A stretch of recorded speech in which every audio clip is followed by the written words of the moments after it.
Hello friends, Dhanbad ট্যুরের দ্বিতীয় পর্বে আবারও সবাইকে স্বাগত জানাচ্ছি। আমি শুভ্রজ্যোতি।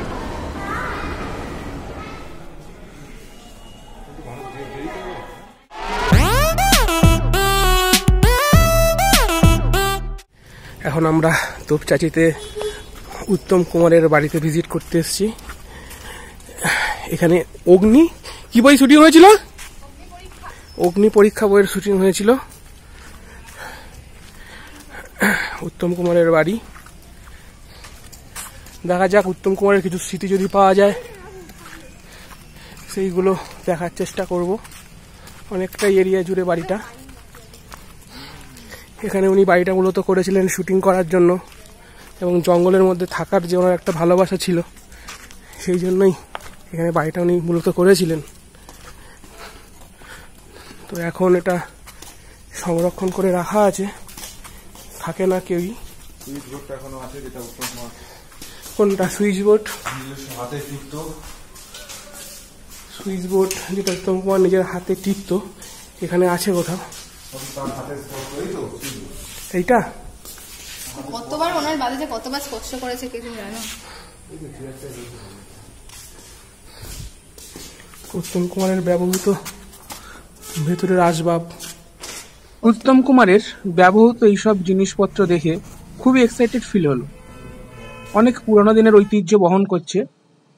ভেতরের স্ট্রাকচারটা দেখলে সহজেই অনুধাবন করা যায় তখনকার দিনের জিনিসপত্র, আসবাবপত্রের প্যাটার্ন কেমন ছিল। আপনারা এই ধারণা করতে পারেন উত্তম কুমারের বাড়ি যখন ওনার ব্যবহৃত সব জিনিস সত্যি কত কত যুগ পেছনে নিয়ে যাচ্ছে আমাদের, এইগুলো ভাবতেই অবাক লাগে। বাংলার নায়ক মহানায়ক উত্তম কুমারের সব ব্যবহৃত জিনিস এখন সব অ্যাবান্ডান্ট হয়ে পড়ে আছে। এটা বাড়িটার সাইডের দিকটা, ওটা ব্যাক সাইড। খুবই সুন্দর, একদম ভগ্নপ্রায় একটা বাড়ি, এখন ওই অবস্থায় দাঁড়িয়ে আছে। অনেক স্মৃতি বহন করে আছে এটা।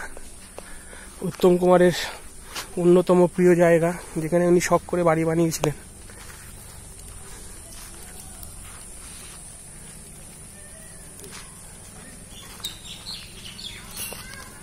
বড় বড় সব গাছ, সময় কাটানোর একটা সুন্দর মনোরম পরিবেশ।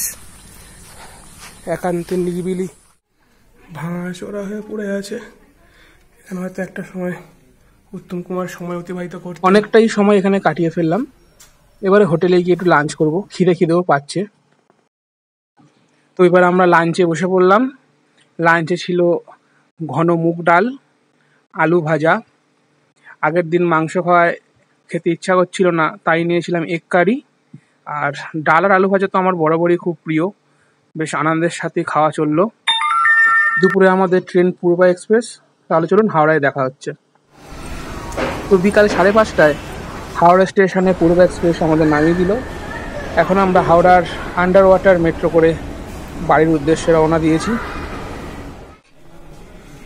এর আগে একবার আন্ডার ওয়াটার মেট্রোয় চড়ার অভিজ্ঞতা আমার হয়েছে, কিন্তু সেইবারে ভিডিও করিনি। এটা আমার সেকেন্ড টাইম। তো যারা প্রথম আসে এখানে, অনেকেই ভিডিও করছিল, অনেকেই ব্লগ বানাচ্ছিল। একটা এক্সাইটিং ব্যাপার। এখানে আপনার 30 মিটার নিচ থেকে মেট্রোটা যায়, তাও ওটা 99 ফুট হবে। তো একটা এক্সাইটিং ব্যাপার। তো যাই হোক, আমার ব্লগ ভিডিও যদি আপনাদের ভালো লেগে থাকে তাহলে পাশে থাকবেন, আর সাবস্ক্রাইব করতে ভুলবেন না যদি আপনি নতুন ভিউয়ার হন। আবার দেখা হচ্ছে পরবর্তী ভিডিওতে।